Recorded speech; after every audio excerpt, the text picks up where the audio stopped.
Olá pessoal, nós vamos começar aqui a nossa aula de dinâmica, né? É um conjunto aí de 4 aulas, onde nós vamos ver uma introdução aí à dinâmica, né?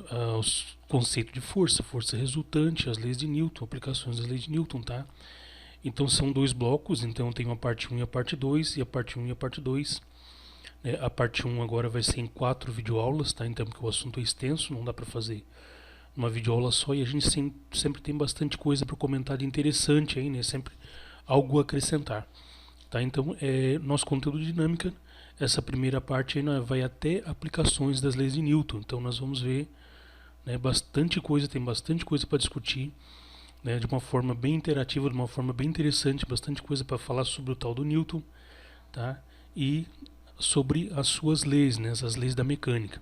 Tá, pessoal? Então, nós começamos agora a introdução à dinâmica, né? A mecânica newtoniana. Tá? Então vamos lá. O que nós vamos ver então nesse nosso curso de dinâmica rápido aqui?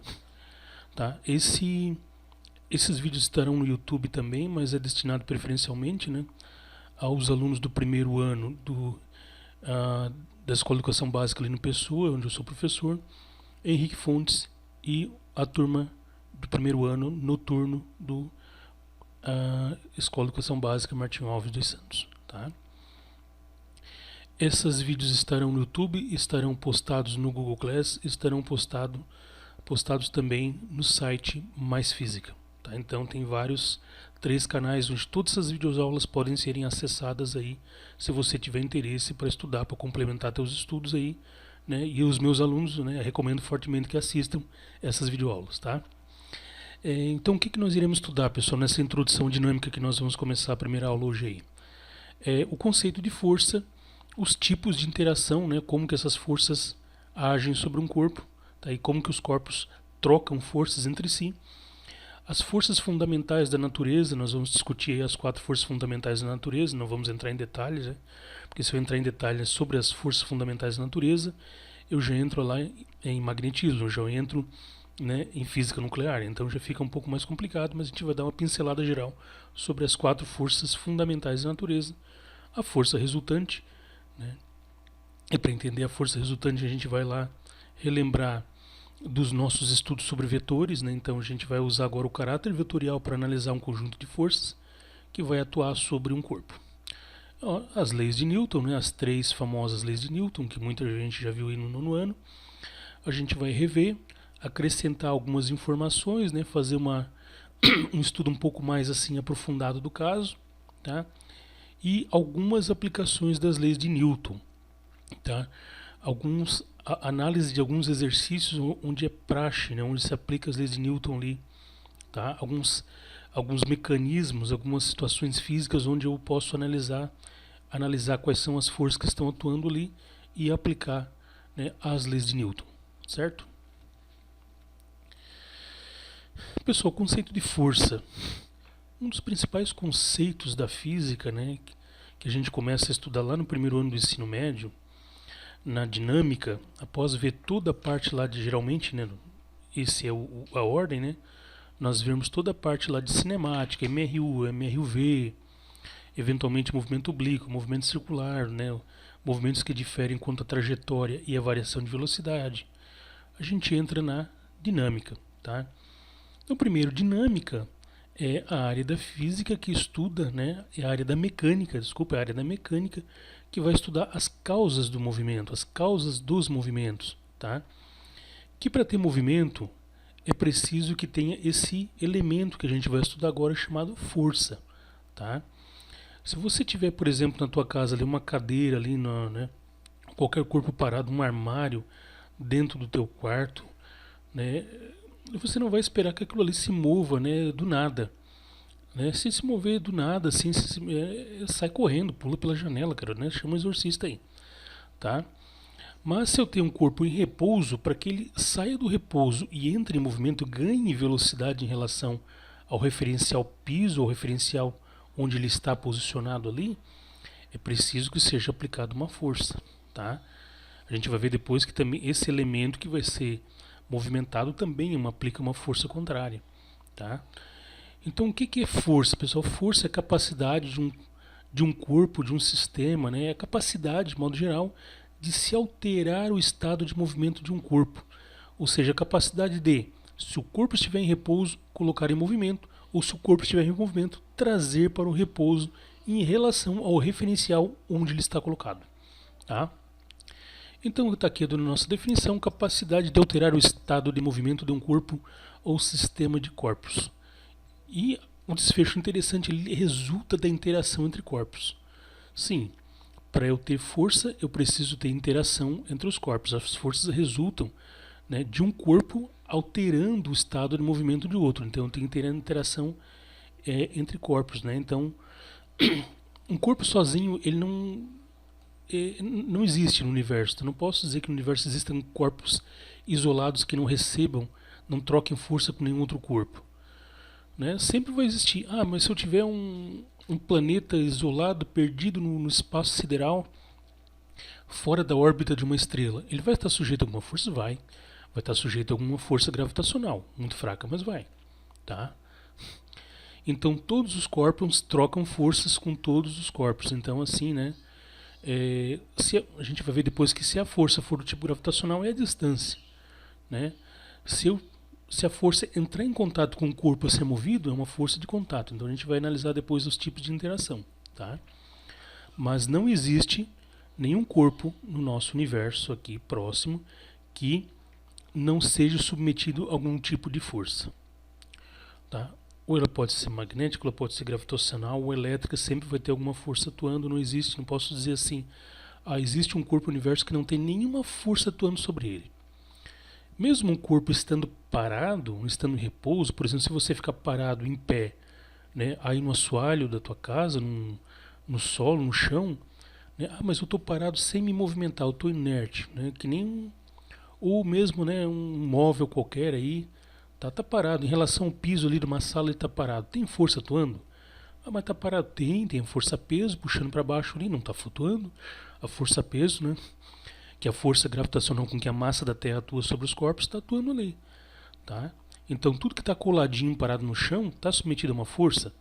Tá. A força gravitacional. Não só a força gravitacional também, a força normal. A gente vai ver que depois existe uma força de reação. Tá? Então todos os corpos estão submetidos a alguma força ou algum conjunto de forças. Se os corpos estão parados, significa que a soma das forças é zero. Ou se o corpo está em velocidade constante, a soma das forças é zero. Mas eu nunca posso dizer que um corpo não tem nenhuma força atuando. Sempre vai ter forças atuando. O que pode acontecer é que essas forças podem se cancelarem e se anularem. E as forças se anulando, dando força resultante zero, ou permanece em repouso, ou permanece em movimento retilíneo e uniforme. Tá? Então vamos lá, que eu já estou saltando, já estou lá na frente. Vamos voltar mais para o começo aqui. Pessoal, símbolo. Então, força é uma grandeza física muito importante. É uma grandeza vetorial. Lembra lá das aulinhas de vetores. Por que força é uma grandeza vetorial? Porque ela tem uma direção de aplicação, tem um sentido, tá? Tem um sentido e tem uma intensidade. Então nós já sabemos que força eu represento pela letra F e vetorialmente eu represento o F com a setinha em cima. Lembra que essa setinha em cima aqui, onde eu estou apontando, né, isso aqui quer dizer vetorial. É uma grandeza vetorial que tem direção, sentido e intensidade. Ou seja, tem, né, uma direção, tem uma orientação no espaço. Então, por exemplo, se você está empurrando uma caixa, né, num piso aí, você está empurrando essa caixa numa direção horizontal, né? Ou você vai estar puxando numa direção horizontal para a direita, para a esquerda, para frente, para trás. Direita, esquerda, frente e trás são sentidos. Horizontal, vertical, diagonal são direções. Lembra lá das aulinhas de vetores, tá? Então, força é uma grandeza vetorial porque tem uma orientação espacial, tá?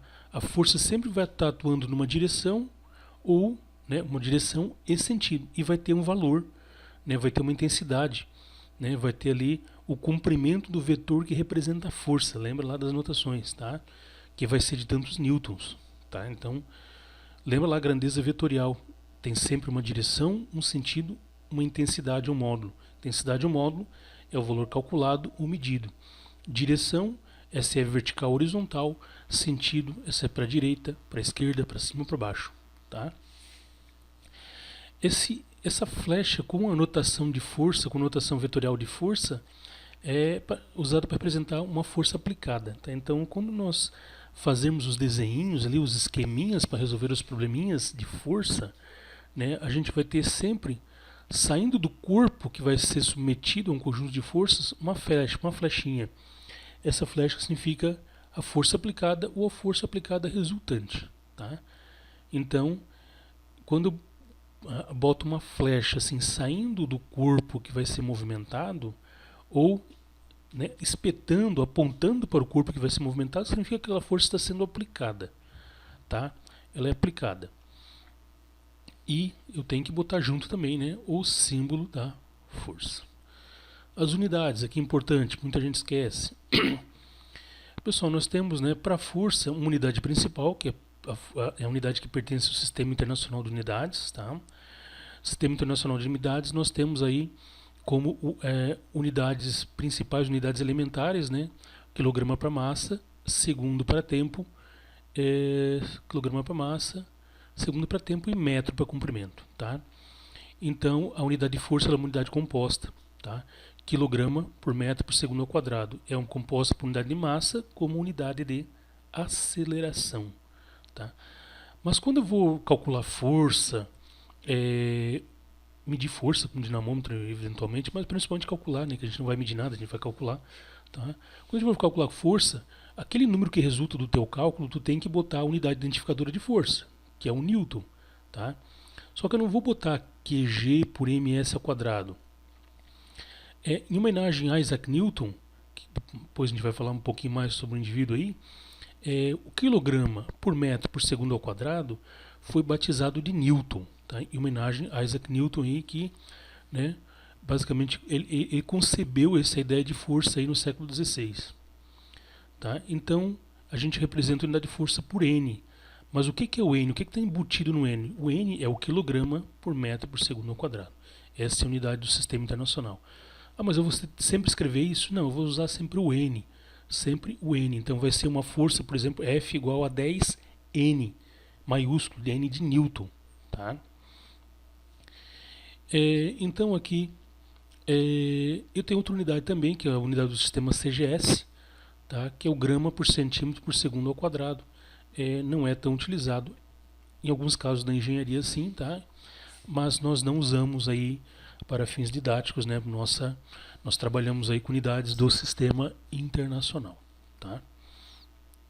Pessoal, aqui está a foto de Isaac Newton, né? Isaac Newton foi o pensador, um filósofo, né? Ele não era assim, digamos, físico, né? Ele era físico, mas naquela época não era chamado de físico, ele era um filósofo natural.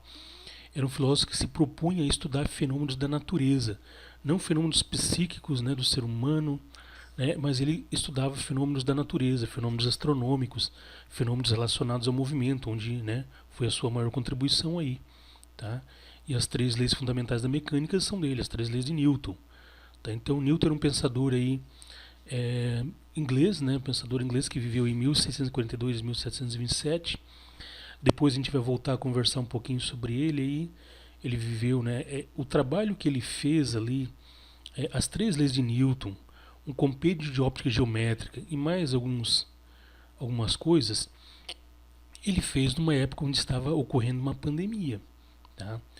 Na época que ele concebeu a obra máxima, a obra-prima dele, que é o Principia, né, os princípios matemáticos da filosofia natural, obra onde está as 3 leis de Newton, né, não escritas como hoje são, né, a coisa era mais complicada. Newton usava uma outra linguagem, usava uma linguagem mais geométrica, tá? A abordagem analítica veio um pouco mais tarde, depois com Leibniz, tá? Newton usava uma abordagem bem geométrica, assim, tá? Então as leis de Newton não foram escritas exatamente como a gente vai aprender agora, tá? A essência era assim, mas ele usava uma abordagem um pouco mais geométrica, tá? E Newton, né, o princípio, ele escreveu sua primeira versão na época em onde estava ocorrendo a peste negra na Europa, né, peste negra que assolou a Europa aí do século XV ao século XVIII, não sei precisar a época aí, Mas nessa época a peste negra estava comendo a Europa lá e tinha morte assim, né? Morte a dar com pau, assim, não era, né, o que está acontecendo hoje com a pandemia de Covid é brincadeira. Naquela época lá era coisa era muito mais, né, é muito mais calamitosa, porque não se conhecia métodos de asepsia, não tinha hospitais adequados, não tinha, né, a questão de higiene, não se sabia nem que era provocada por um patógeno microscópio, né? A peste negra é acreditada a uma praga divina, né? Então assim, assolou, né, 2/3 da Europa, basicamente. E nessa época, né, também estava assolando Londres. Isaac Newton, né, ele se retirou numa fazenda, né, um pouco distante de Londres. E nesse tempo onde o bicho estava pegando lá onde a peste negra na verdade é uma peste bubônica, né, transmitida pela pulga do rato. E a Europa, né, no século XV, XVI, né, 17, higiene é uma coisa que não existia, né? Lixo na rua, fezes, então tinha muito rato nos grandes centros urbanos tinha muito rato, muita, né? Então esses ratos, por sua vez, é, transmitiam, né, a peste bubônica através das pulgas, né? E essas pulgas contaminadas, esses ratos contaminados, veio de outro, se não me engano, ou da China ou da Índia, não sei, mas, né, eu sei que chegou através de navios, ratos com peste bubônica chegaram através de navios na Europa, né, por volta do século XIV e começou a disseminar. Então Isaac Newton se refugiou, né, nessa época para se proteger dessa crise sanitária, nessa doença que estava acontecendo na Europa. Ele se refugiou em uma fazenda e ele teve aí o seu período criativo, tá? O seu período mais iluminado, onde ele condensou todos os trabalhos que já tinham sobre mecânica, né, sobre Galileu Galilei, ah, e sobre outros pensadores que estudavam mecânica, sobre Copérnico, né. Ele condensou, estudou, analisou, fez experimentos, refez a ideia, criou o conceito de força, né. Antes de Newton não existia o conceito de força, existia que as coisas se movimentavam por alguma coisa, mas não existia uma relação não existia uma relação, né, entre o movimento e o que é que gerava o movimento. A relação estabelecida entre o movimento e o que gerava o movimento, o conceito de força, foi criado depois. Newton não sabia nem como que as forças se manifestavam, por exemplo, né? Mas existe uma coisa, existe uma grandeza chamada força, que era responsável por movimentar os corpos. Na época ele dizia que era responsável por alterar o momento linear dos corpos, tá? Alterava o momento. Então nasceu aí o conceito de força, tá? E conta aquela lenda, né, que Newton estabeleceu também que ele, além de definir, né, de elaborar esse conceito de força, né, ele também abrangeu, ele também aumentou o conceito, estendeu o conceito. E ele diz o seguinte: então ele criou a ideia de força gravitacional, tá? Ou seja, a força com que a Terra atrai uma maçã, lembra lá da caricaturinha da maçã caindo na cabeça de Newton? A força com que faz com que a Terra puxa uma maçã fazendo ela cair é a mesma força que mantém a Lua ao seu redor. É a mesma natureza de força que faz com que o Sol mantenha os planetas em sua órbita. Então ele, né, surgiu aí a tal da força gravitacional. Inclusive ele criou uma relação, né, para a força gravitacional, tá? Então a gente chama esse conteúdo de gravitação universal. Então a força gravitacional pode ser calculada e ele determinou que a força gravitacional entre os corpos é diretamente proporcional ao produto das massas e inversamente proporcional ao quadrado das distâncias, né? Então tá aí, né? Falamos um pouco de Newton, tá? Newton é uma pessoa bastante carismática, uma pessoa de poucas palavras, mas uma mente muito astuta, uma mente muito iluminada, né? E Newton era um nobre, tá? Ele é um nobre da coroa inglesa, era Sir Isaac Newton, Sir Isaac Newton, né? Ele era um nobre da coroa inglesa. Ele, né, ele foi diretor, se não me engano, do Banco Central de Londres, tá? Então era uma pessoa muito influente por ser nobre, muito inteligente, um conhecimento, né, uma capacidade mental muito grande assim de matemática. Ele foi, né, foi convidado também para ser diretor do Banco Central londrino, né, por volta de 1700, se não me engano. Tem que conferir essas datas aí, tá? Então vem uma invenção de Newton que talvez você conheça, né? Não sei se você já viu, não lembro que moedinha aí, que ela tem uma moedinha que ela é toda ranhuradinha nas laterais. Eu não sei que moeda é, tá? Não lembro, acho que é de 50 centavos, 25 centavos. Não tem uma moeda que ela tem ranhura nas laterais, ela é grossinha, tem um monte de ranhura. Aquelas ranhuras ali foram criadas por Newton, tá? Então, hoje na nossa moeda, né, no real, as ranhuras laterais não servem para muita coisa, né? Mas naquela época, onde a libra esterlina era cunhada em ouro, né, as moedas de maior valor eram cunhadas em ouro, era muito comum as pessoas rasparem as laterais da moeda para roubar o ouro, né? Então, o que é que Newton pensou na época em que era diretor, né? Diretor, eu não lembro se era, acho que era o Banco Central londrino, né? Depois alguém me corrija se eu estiver errado, tá? Mas enfim, qual foi a ideia de Newton para evitar com que as pessoas raspassem as laterais da moeda e roubassem ouro da moeda? Ele decidiu o quê? Ranhurar as laterais da moeda. Então, se alguém aparecesse com uma moeda, portando uma moeda com a ranhura raspada, é indicativo de uma tentativa de roubar o ouro da moeda e a pessoa, né, ia passar por maus bocados, tá? Então, aquelas ranhurinhas nas laterais das moedas que a gente vê aí hoje, né, uma das moedas aí do nosso real tem, só que na nossa moeda não serve para muita coisa, serviu, né, na época dele para evitar com que as pessoas raspassem, arrancassem ouro, né, dos valores maiores lá de libra esterlina. Certo, pessoal? Então vamos continuar aqui um pouco de história, né? Desculpa se eu me empolguei, depois a gente fala um pouco mais sobre ele, né? Isaac Newton hoje está sepultado na Capela de Westminster, em Londres. Quem um dia for para Londres e visitar a Capela de Westminster, está lá, né, o túmulo de Isaac Newton, e até recentemente foi colocado muito próximo do túmulo de Isaac Newton as cinzas, os restos mortais de outro grande físico contemporâneo nosso, né, que faleceu, se não me engano, no ano passado, que é Stephen Hawking. Então, né, os restos mortais, as cinzas de Stephen Hawking estão também na Capela de Westminster. Tá, pessoal? Então, um pouco da história também, né, dele, não se sabe exatamente, né, não se conhecia muito assim sobre a vida pessoal dele, né. Os biógrafos dizem que ele nunca teve relação com nenhuma mulher, assim, não se conhece se ele foi casado, se teve filhos.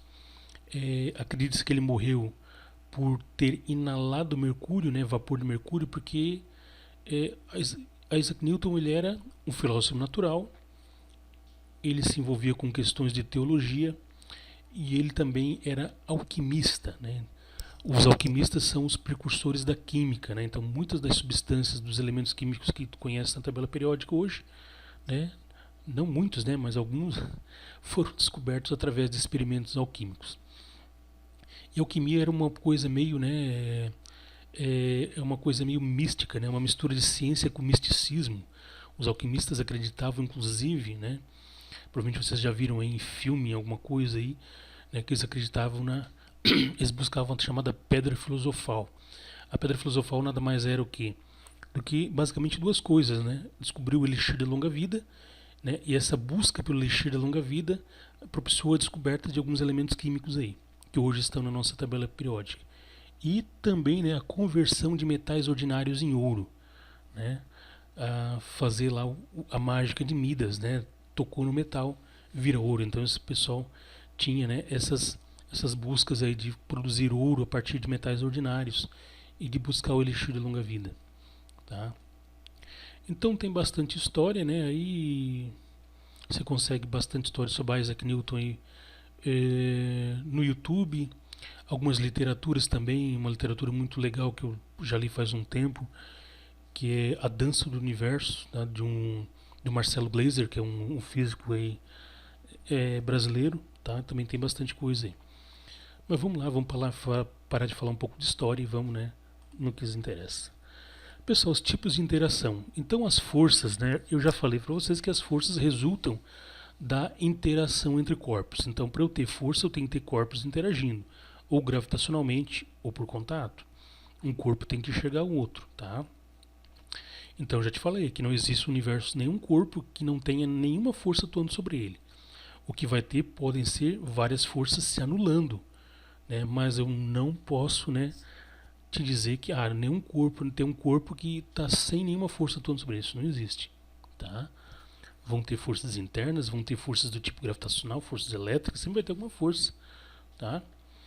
Então nós temos basicamente dois tipos de força quanto ao tipo de interação. Nós temos aqui as forças de contato, né? Na força de contato haverá contato físico entre os corpos que interagem.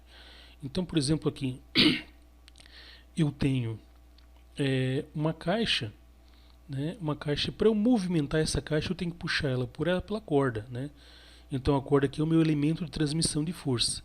Por que esse tipo é por contato? Porque tem um contato físico entre, né, o elemento motriz aqui, que é essa pessoa, e o elemento movido, que é a caixa que vai ser deslocada. Tá? Ou eu posso empurrar também. Quando você empurra, você encosta.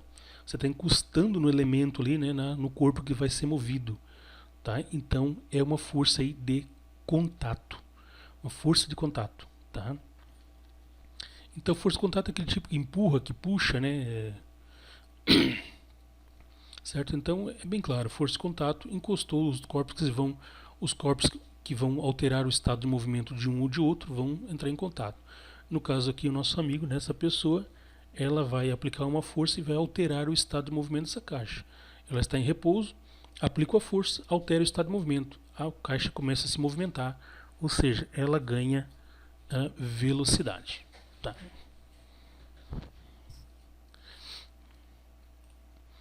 Depois nós temos as forças de campo ou ação à distância, pessoal. São as forças um pouquinho mais, né, complexas de analisar, porque envolve um outro conceito físico, uma outra grandeza chamada campo. Tá? E campo é uma coisa bem difícil de tu analisar, bem difícil da gente estudar, entender, né, em estudos iniciais de física. Né? O campo, na verdade, o que ele é? Ele é uma interação à distância, né, entre os corpos, tá? Então, por exemplo, a massa, a substância massa, ela gera ao seu entorno o que a gente chama de campo gravitacional, tá? Campo gravitacional. E é através do campo gravitacional que uma massa vai interagir com a outra, sem que haja um contato físico entre elas, certo? Depois nós temos as forças elétricas, onde as cargas elétricas interagem entre si, tá? Sem que haja um contato físico. E depois tem também as forças magnéticas, né? Força magnética também é uma força de ação à distância. Quando você pega dois ímãs, ou um ímã e um pedaço de metal, né? Metal ferromagnético também, né? Porque tem a ferro, né? E você vai aproximar, você vai ver que vai existir uma força de atração. E você vê que entre esse metal e o ímã não tem absolutamente nada no meio. Então o ímã gera o que a gente chama de campo magnético. E quando o metal entra no campo magnético desse ímã, ele também passa a se transformar com o ímã, se comportar como ímã, e quando o metal entra no campo magnético do ímã, significa que o ímã enxerga o metal e o metal enxerga o ímã e eles trocam forças, certo? Então essa questão de campo é um pouquinho mais complexa aí, tá? Mas, via de regra, resumo da ópera, são forças onde os corpos que estão interagindo, trocando forças entre si, não entram em contato físico. Então nós temos aí forças do tipo gravitacional, né? Por exemplo ali, se eu pegar um objeto aqui, suspender ele a uma determinada altura e soltar, quem é que está exercendo a força que puxa esse objeto para o chão? É a massa da Terra. A massa, né? O campo gravitacional gerado pela massa da Terra interage com aquela massa suspensa ali e faz com que a Terra faça uma força que puxa ela para baixo. Essa força com que a massa da Terra puxa qualquer corpo para baixo, a gente chama de força-peso. E então nós temos força do tipo gravitacional, não tem contato entre os corpos, elétrica, tá? Através de corpos eletrizados, e forças magnéticas. E as forças são sempre aos pares, né? A gente vai ver depois um dado importante, a partir lá da terceira lei de Newton, que as forças sempre existem aos pares. Porque se eu empurro uma parede, a parede me empurra, né? Se eu se eu puxo alguma coisa, essa coisa também me puxa, tá? Então a gente vai ver depois. Eu posso dizer que a Lua, a Terra puxa a Lua, mas a Lua puxa a Terra? Puxa, tá? Então as forças sempre existem aos pares. Uma prova assim que a Lua puxa a Terra são as marés, né? A Terra não desloca toda a massa, né? Não provoca um deslocamento substancial da massa da Terra, mas a massa de água que está em volta da Terra, a Lua, puxa. Isso cria um efeito de maré, né? O efeito maré que a gente vê aí nas marés aí, né, das praias, tá? É ação gravitacional, né? É uma força gravitacional exercida pela massa da luz sobre a massa d'água que está ao redor, né, da litosfera, que está encoberta a litosfera da Terra, tá? Então nós temos força gravitacional, magnética e elétrica como forças de campo ou ação à distância, onde não tem contato físico entre os elementos que trocam força. Ok? Então vamos lá. Pessoal, forças fundamentais da natureza, esse aqui também é outro, né, dá mais um textão. Tá? Forças fundamentais da natureza, nós temos basicamente aí 4 forças fundamentais. A força gravitacional. Força gravitacional é a mais fraca e de maior alcance. Por que a força gravitacional é mais fraca? Olha só. Newton diz que todos os corpos que têm massa, eles interagem, eles trocam força, eles se atraem. Força gravitacional é sempre atrativa. Tá? Tu não vê, por exemplo, aqui, eu largar um corpo, o corpo ir para cima e fugir no espaço. Não, vai sempre em direção à massa da Terra. Está sendo atraída pela massa da Terra. Tá? Então força gravitacional é sempre atrativa, é sempre puxando. E Newton falou que todos os corpos que têm massa trocam força do tipo gravitacional, porque todos os corpos que têm massa geram o que a gente chama aí de campo gravitacional. Então se eu pegar, por exemplo, ali, vamos pegar as maçãs do que caíram na cabeça de Newton. Pegar 2 maçãs, essas 2 maçãs vão interagir entre uma vai puxar a outra, vai. Só que esse puxar, essa força com que uma maçã, pega as 2 maçãs, uma em cada mão, uma maçã vai puxar a outra? Vai, mas essa força é muitíssimo fraca, porque a força gravitacional depende muito da massa, tá? E tem que ter massas grandes para a força gravitacional ser também apreciável, tá?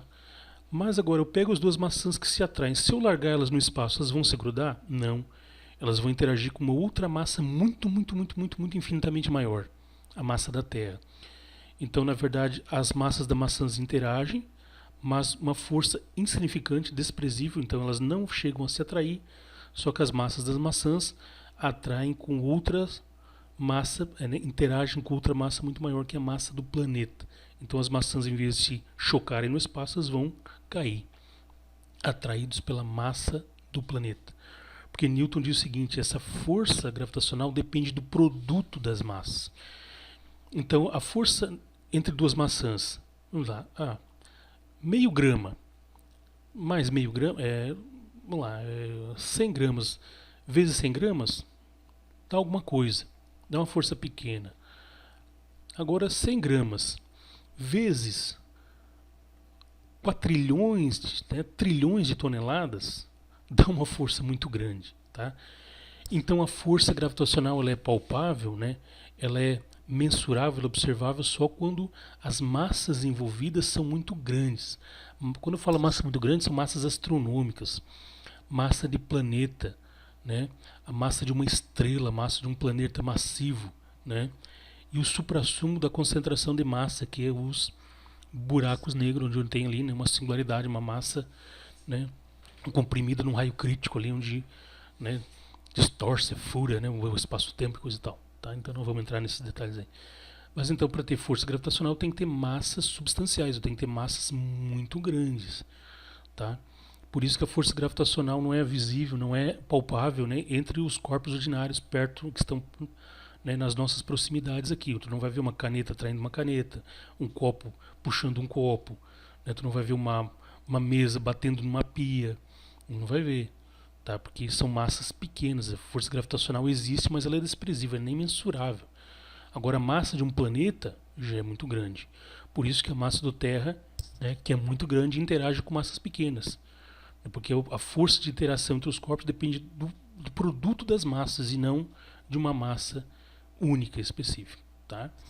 Então, a primeira força que nós temos aí das forças fundamentais da natureza é a força do tipo gravitacional. É uma força fraca, extremamente fraca. É uma força que existe entre massas, é sempre atrativa, e para ela ser substancial eu tenho que ter massas muito grandes, massas astronômicas, planetas, estrelas e coisa tal. Pessoal, força eletromagnética. Força eletromagnética está embutido aqui as forças magnéticas e as forças elétricas. As forças magnéticas são forças razoáveis, é o que está no meio ali, tá? Por exemplo, a força entre um corpo positivo e um corpo negativo eletrizado. Né? Faço uma eletrização entre um corpo, um carregado positivo e um carregado negativo. Se atrai. Ou entre dois ímãs, um ímã com polo positivo virado com a face, desculpa, um ímã com polo sul alinhado com o polo norte do outro ímã, atrai. Então são forças relativamente fortes, tá? Então está ali no meio. As forças magnéticas e elétricas estão ali intermediárias, são as forças, né? Tu não precisa de ímãs muito grandes para evidenciar a força magnética, tu não precisa de cargas elétricas muito intensas para verificar fenômenos eletrostáticos, de atração eletrostática, né, ou de repulsão eletrostática. Forças eletromagnéticas, né, forças elétricas e magnéticas, a gente vê separadamente, lá no terceirão. Tá? Força nuclear forte. Bom, essa mesmo aí, né, tu vai ver se der tempo no terceirão, lá em tópicos de física moderna, tu vê um pouquinho de força nuclear forte. O que é a tal da força nuclear forte, pessoal? Na eletrodinâmica clássica, né, nós sabemos hoje, né, do átomo clássico que ele é constituído de uma eletrosfera negativa e de um núcleo massivo constituído de prótons e nêutrons. Prótons e nêutrons têm massa. Prótons têm massa e carga elétrica. Nêutron tem massa, mas ele não tem carga. Ele participa do balanço de massa, mas ele não tem carga elétrica. E nós sabemos ali da eletricidade clássica, tá, da eletrodinâmica clássica, que cargas positivas se repelem. Né, se afastam uma da outra. Negativo com negativo se repelem, positivo com positivo se repelem. E no núcleo nós só temos cargas positivas. Tu tens uma maçaroquinha cheia de prótons lá. E todos os prótons são positivos. Então, assim, por uma ideia da eletrodinâmica clássica, o átomo não deveria nem existir, porque o núcleo ia implodir, porque tem cargas ali, uma querendo repelir a outra. Imagina um espaço muito pequeno, pontual, cheio de partículazinhas positivas, uma repelindo a outra. Então existe, né, foi concebido dentro da mecânica quântica, que é uma mecânica que funciona, tá? Nós temos, né, depois a gente vai comentar as mecânicas que a gente tem. A mecânica quântica é uma mecânica que funciona para níveis de ordem de grandeza do átomo, tá? Não tem nada de mais, nada de muito extravagante. Só que ela tem muitas coisas que fogem ao senso comum, né, fogem da mecânica clássica. Então a mecânica quântica é a mecânica que funciona lá a nível atômico, é a mecânica que rege o movimento das partículas atômicas. Não tem nada de extraordinário, não tem nada de espiritual, não tem nada de esotérico, pelo amor de Deus. Tá? Então foi concebido dentro da mecânica quântica que existe uma força que mantém essas partículas de mesmo sinal unidas. Então, assim, próton com próton, eles querem se afastar do outro. Só que existe ali uma cola que segura, que mantém tudo junto ali. Aquele boleiro, aquele monte de bolinha querendo uma, né, é como se fosse ali pipoca, querendo uma se afastar da outra, existe uma cola que mantém tudo coeso. Né? Essa cola é a chamada força nuclear forte, é a força mais intensa da natureza. Ela é responsável pela coesão nuclear, pela existência do átomo. Pela nossa existência, pela tua existência, pela existência do universo. Tá? Então essa força nuclear forte é que mantém o núcleo coeso, onde ela gruda partículas que, né, iriam a princípio se repelir por possuir carga elétrica de mesmo sinal, mas elas acabam juntas e coesas em razão desta força chamada nuclear forte. Então é uma força que a atuação dela é curtíssima. O alcance dela é do tamanho da ordem de grandeza do núcleo do átomo. Tá? A força gravitacional ela tem um alcance de anos-luz, de quilômetros a fio. né? A força magnética vai depender de, né, umas coisas ali, vai depender de algumas características dos elementos magnéticos, elétricos, coisa e tal, né? Mas a força nuclear forte é a força mais curta, né? É a força que tem alcance de alguns fentômetros, né? Dali da dimensão, da ordem de grandeza do tamanho do núcleo, tá? É a força que cola as partículas positivas. E depois nós temos a força nuclear fraca, que é uma força responsável pelo contrário da força nuclear forte. A força nuclear fraca ela faz com que, né, o núcleo decaia, né, onde ocorre aí o núcleo se transmute, né, ele vira, ele perca partículas, né, ele vai se decaindo, ou seja, núcleos muito pesados, né, transurânicos, eles vão perdendo partículas ali, partículas alfa geralmente, né, e vão virando outras substâncias. Então, a força com que faz com que o núcleo vá perdendo partículas ali, tá, num processo de, né, de fissão, por exemplo, não é de fissão, né, acho que é mais relacionado só ao decaimento. Eu não sei muito bem sobre força nuclear fraca, mas eu acho que é só o decaimento.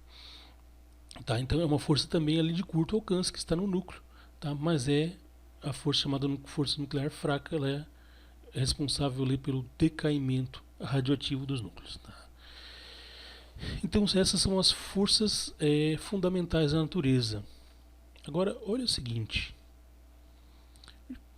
Já experimentou se apoiar numa parede? Encostou numa parede? Tu está numa sala. Tu já encostou numa parede? Por acaso tu caiu em outra sala, tu atravessou a parede, que nem acontece lá nos X-Men, lá onde tem um cara que atravessa a parede? Já aconteceu isso?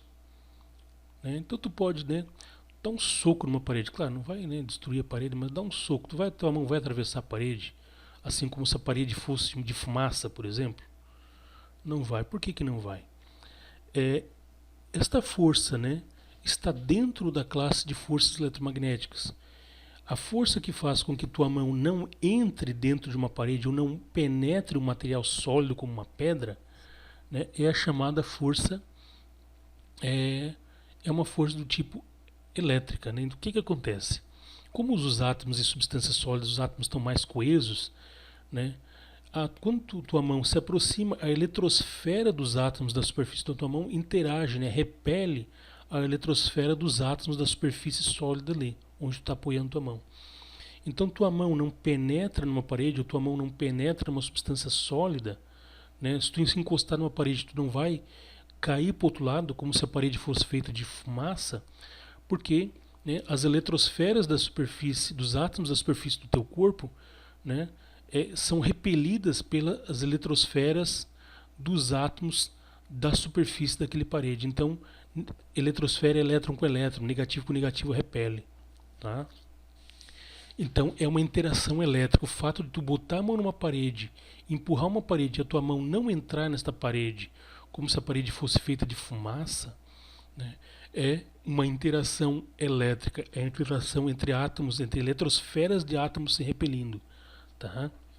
Agora, se a substância é pastosa, líquida, aí já é outra história, né? Os átomos não estão tão ligados, tu consegue, né, fazer com que os átomos se espalhem e tua mão entre ali dentro. Tá? Então, coisas muito interessantes aí.